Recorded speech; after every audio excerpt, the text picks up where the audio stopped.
الأمير فيصل بن تركي رئيس مجلس إدارة نادي النصر تحدث للجولة مع بدر رافع في الأحساء بعد المباراة. ما في شك تخسر نقطتين انها زي الخسارة بالنسبة لنا الآن يعني، والفتح قدم مباراة كبيرة، لكن أنا دائما أحب ألعب مع الفرق اللي تحب تفوز. يعني تصير خصم أمامك أنها تلعب كورة، يعني ما تضيع وقت 3/4 المباراة. فلذلك أفضل دائما ألعب مع الاتحاد، الأهلي، الشباب، الهلال، الاتفاق، اللي ما يبغون نقطة واحدة على الأقل يفتح الملعب وما نقدر نضيع وقت. يمكن 15 دقيقة في الشوط الثاني ضاعت. لكن طبعا الفتح يبغى يقعد يعني يبغى يتقدم في المراكز شوي شوي. نحترم طبعا طريقة لعبهم وأسلوب لعبهم، لكن احنا كنا سيئين جدا اليوم. ما كان فريقنا جيد، وما في عذر انه والله ما اقدر اعطيك اعذار تحكيميه ما تحكيميه، ما كان في شيء الا انه انحسب الوقت في الاخير. يعني المفروض 7 دقائق، لانه احنا عندنا على البنش عندنا ناس تحسب ضياع الوقت طبعا. لكن احنا سيئين، هذا اول شيء. كان النصر سيء اليوم في جميع. سمو الامير 90 دقيقه لم يستثمر النصر فيها، خاصه فرص مع نهايه الشوط الثاني. لا انا دائما اقول لك، شوف الفريق اللي يكون مقفل قدامك دائما صعب انك تسجل فيه. يكون في مهاجم واحد و10 ورا. طبعا الغلطه واحده هي هجمه واحده اللي جت علينا وتسجل فيها الهدف، لكن احنا كنا سيئين. يعني انا ما اقدر اقول والله المباراه فيها شيء. لو احنا كنا في وضعنا الطبيعي كان فزنا باهداف كثيره يعني، بس ما كنا سيئين.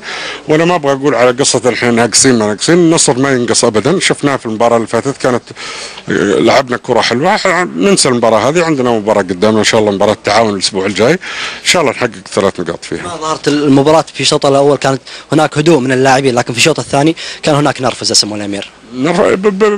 طبعا نادي النصر يبغى يحقق 3 نقاط ما في شك يعني، ف3 نقاط مهمه، خسرنا منها 2.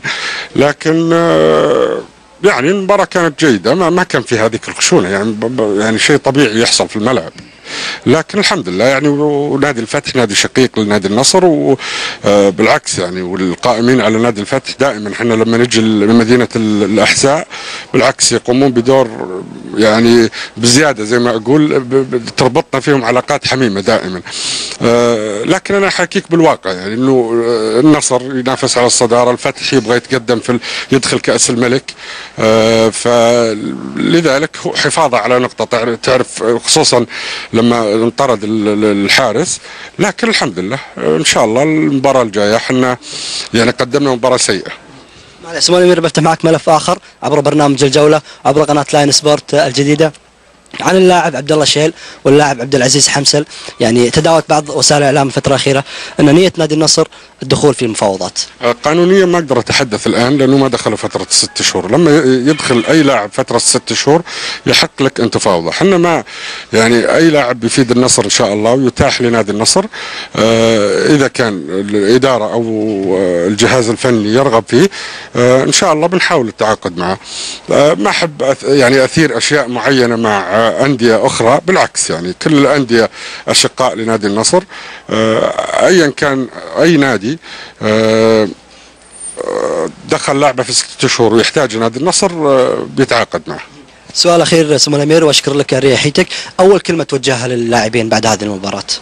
لا أقول لهم يعني ما قدمتوا الأداء المطلوب منكم، لكن الحمد لله يعني إن شاء الله المباراة الجاية مهمة بالنسبة لنا. نفكر في المباراة الجاية ننسى المباراة. سلمان